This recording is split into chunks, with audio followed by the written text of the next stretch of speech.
नमस्कार, मैं हूं वीरेश सिंह। आईटीआई के टॉक शो में आपका स्वागत करता हूं।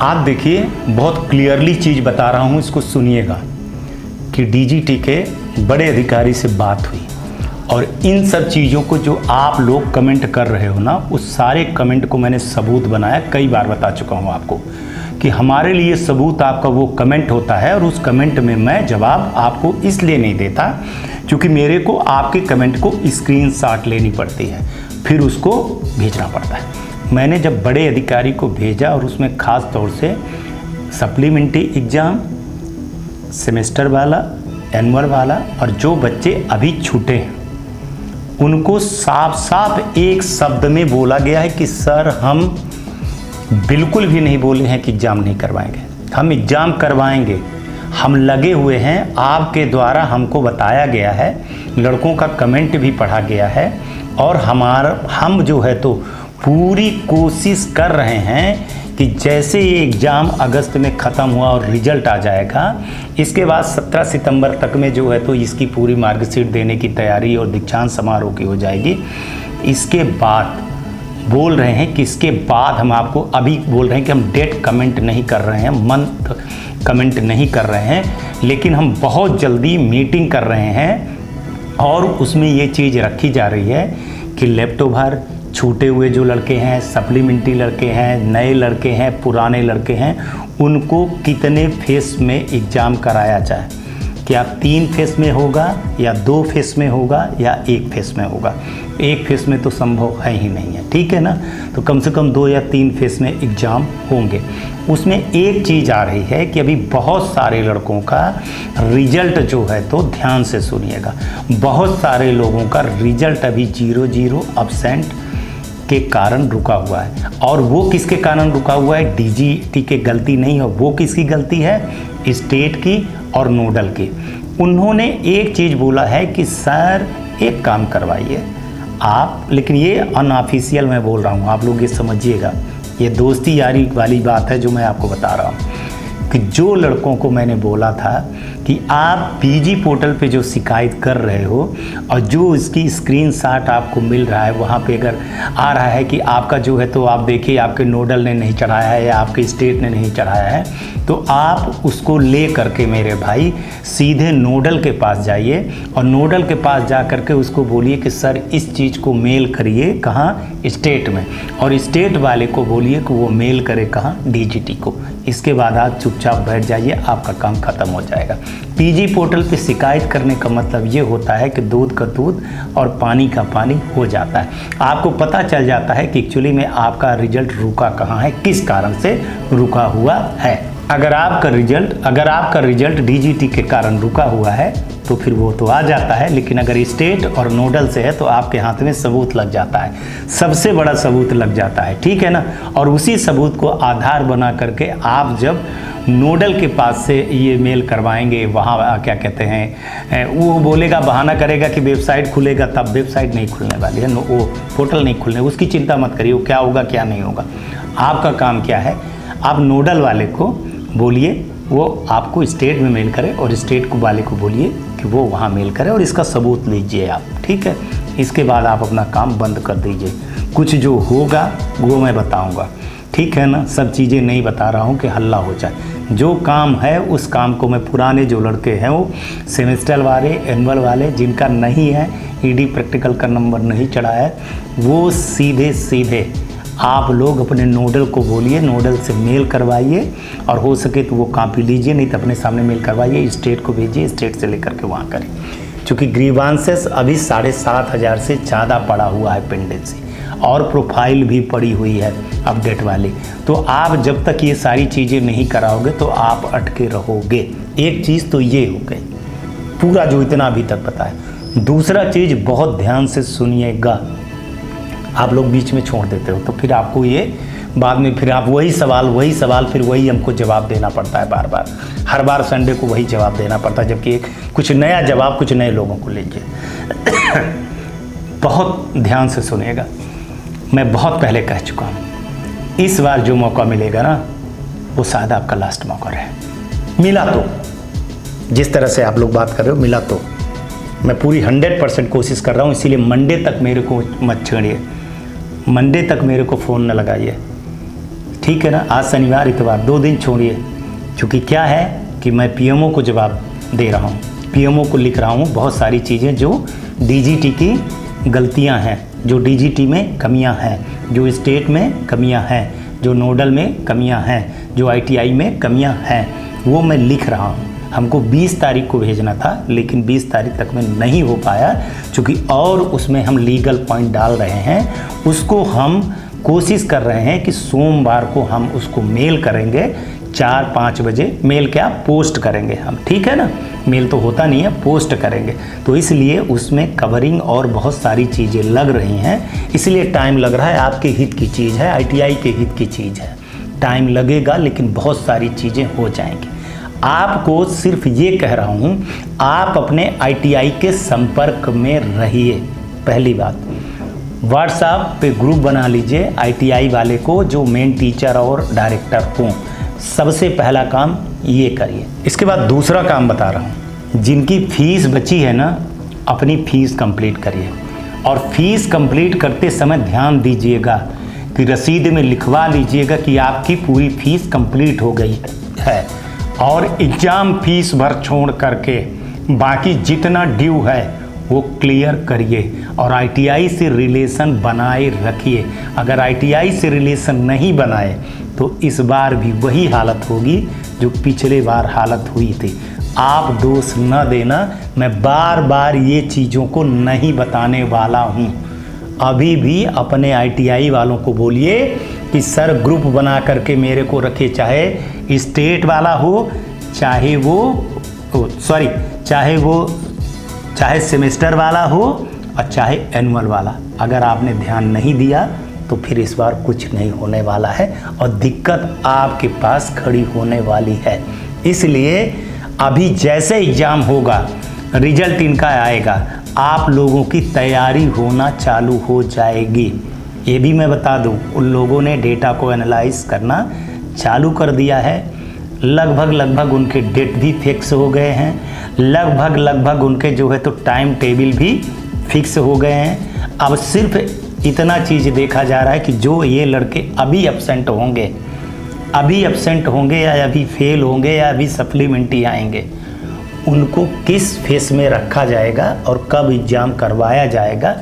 क्योंकि जिनका पुरानी पद्धति से एग्ज़ाम हुआ है तो उनको पुरानी पद्धति होगी, जिनका नई है तो वो नई होगी।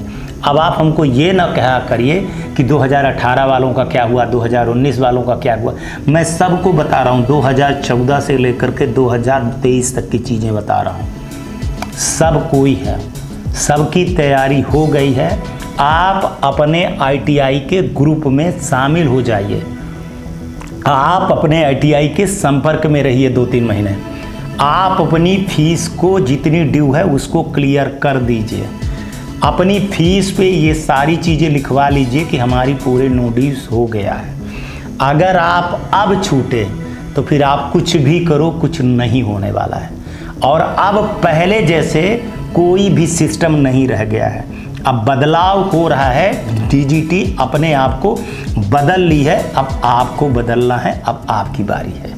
बाकी आप जानिए, आपका काम है। सिर्फ आज मैं आपको बहुत बड़ी खबर दे रहा हूँ कि पूरी तैयारी हो गई है, बस पूरी तैयारी हो गई है, बस लास्ट बचा है उनको इम्प्लीमेंट करने में। बहुत जल्दी आपको दिखाई देगा और बहुत जल्दी समझ में आएगा। आप लोग न्यूज टॉक शो में बने रहिए। जो पुराने लड़के हैं, मैं सारे लड़कों को हाथ जोड़ करके कह रहा हूँ कि पुराने लड़कों को बोलिए, शो देखें, ग्रुप में रहें, एक दूसरे के टच में रहें। बहुत सारे लड़के बाहर नौकरी कर रहे हैं और बहुत सारे लड़कों को पता नहीं है। जैसे पिछली बार हुआ था ना, इस बार अब नहीं होने वाला है। अचानक चीज़ें आएंगी, अचानक आपको इतना टाइम मिलेगा। फीस भी भरने का मैं आपको बता दूं 10 से 12 दिन के ऊपर, 15 दिन के ऊपर आपको टाइम नहीं मिलने वाला है।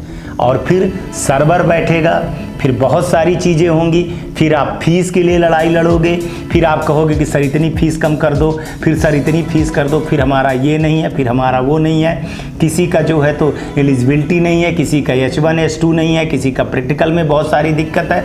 तो ये सारी चीज़ें अभी से करना चालू कर दीजिए। आप ये मानिए कि आपके पास अगस्त के अलावा कोई टाइम नहीं है। अगस्त तक में आप लोग एक हो जाइए और यही आपके जो 28, 29, 30 दिन बचे हुए हैं, इसी को आप मानिए सब छुट्टी मुट्टी काट करके आप 15 अगस्त की छुट्टी, शनिवार इतवार की छुट्टी अगर काट लें हम तो 30 दिन बचते हैं। तो ये 30 दिन का आप यूज करिए, आपस में अपने ITI वाले के संपर्क में रहिए, अपना फ़ोन नंबर ना चेंज करिए, क्योंकि ITI वाला आपको कहाँ बताएगा। ITI वाला कह देता है कि सर उसका फ़ोन चेंज हो गया है, उसका मेल चेंज हो गया है, हम क्या करें क्या न करें, और उधारी इतनी बची हुई है तो हम अपना मौका ये नहीं देंगे, ये सारी चीज़ें नहीं देंगे। तो जो आपकी सबसे बड़ी जो आपकी खाई प्राइवेट ITI वर्सेस स्टूडेंट है ना, उस खाई को दूरी करिए। उस पर ना वीरेश सिंह कुछ कर सकते हैं, न DGT कर सकती है, ना नोडल कर सकती है, ना ITI कर वो स्टेट कर सकती है। ये दूरियां आप करोगे।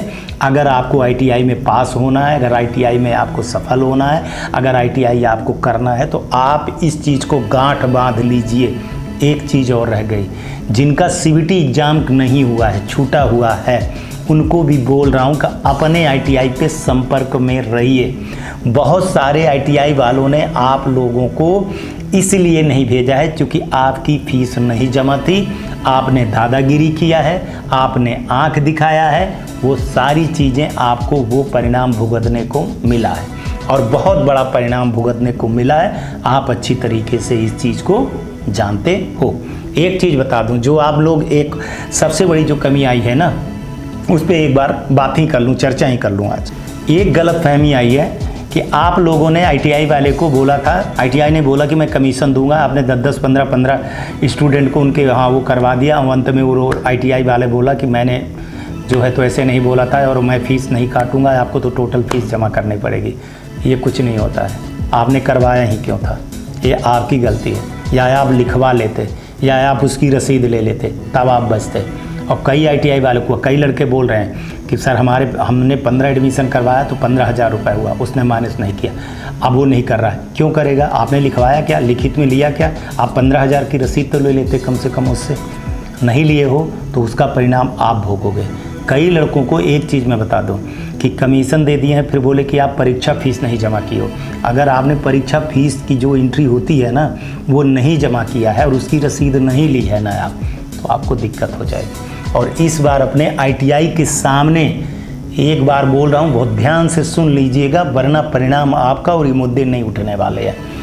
अपने सामने H1 H2 exam farm, eligibility, fees, जो भी होता है, नाम, सब कुछ अपने ITI वाले के सामने बैठ करके करिए, चाहे जितनी बजे रात तक करें। अगर नहीं करते हैं तो उसका परिणाम आप भुगतोगे। आप बार बार मैं आपको बता रहा हूँ, DGT अब बिल्कुल भी सुनने को तैयार ही नहीं है। 17 सितंबर के बाद DGT का जो रूप आप लोग देखोगे वो रूप कोई नहीं देखा होगा। अब स्टेट फॉरवर्ड चीज़ है, आपने फॉर्म भरा तो आपका एग्ज़ाम होगा, आपने फीस जमा किया तो आपका एग्ज़ाम होगा, आप 80% हो तो आपका एग्ज़ाम होगा। अगर आप 80% से कम है आपका अटेंडेंस तो नहीं होगा। और आपने फीस नहीं जमा किया है तो ना डेट बढ़ने वाली है, ना किसी भी प्रकार की मर्जी दया आपके पास DGT नहीं करने वाली है। DGT सीधे प्रोफेशनल मोड पे आ गई है। DGT का साफ कहना है कि हम अच्छे लड़कों को देखूं कि हम उन लड़कों को देखें, अच्छे लड़कों को देखूं मैं कि और किसी को मैं देखूं, और अच्छे ITI को देखूं कि मैं झोला छाप ITI को देखूं। तो अपना रास्ता DGT ने तय कर लिया है, अब उस रास्ते पे चलना आपकी है। अगर आप उस रास्ते से लीक से हट करके चलेंगे तो कुछ नहीं हो पाएगा और बाकी कोई कुछ नहीं कर पाएगा। आज सीधे सीधे ये चीज़ कह रहा हूँ, पूरी आपकी तैयारी कर ली गई है, सिर्फ बचा है इनका एग्ज़ाम आ जाने के बाद, इनका रिजल्ट आ जाने के बाद कितने सप्लीमेंट्री आते हैं नए लड़के जो हैं तो, और सेकंड ईयर वाले, फर्स्ट ईयर वाले, जो भी लड़के हैं, उसके बाद ही फैसला तुरंत हो जाएगा आपको। टाइम आपके पास बिल्कुल भी नहीं बचा है। आज तक के लिए इतना ही। आप लोग अपना ध्यान रखिए, आसपास सफाई रखिए, बड़े बुजुर्गों का सम्मान करिए और ITI टॉक्स को देखते रहिए। सब्सक्राइब करिए, शेयर करिए, जैसा आपको लगता है वैसा करिए, पर प्लीज़ बहुत सारे लड़के जो बचे हैं उन तक मेरी बात जरूर पहुंचाएं। नमस्कार, जय हिंद, जय भारत। नमस्कार, मैं Shailendra Gupta, director AG enterprises Delhi से बात कर रहा हूं। AG टेक ब्रांड पिछले 15 वर्षों से ITI टूल्स की मैन्युफैक्चरिंग एंड सप्लाई पूरे भारतवर्ष में कर रहा है। पूरे भारतवर्ष में किसी भी स्टेट में NCVT, SCVT ITI खोलने के लिए संपर्क करें। अधिक जानकारी के लिए नीचे दिए गए नंबर पर संपर्क करें। धन्यवाद।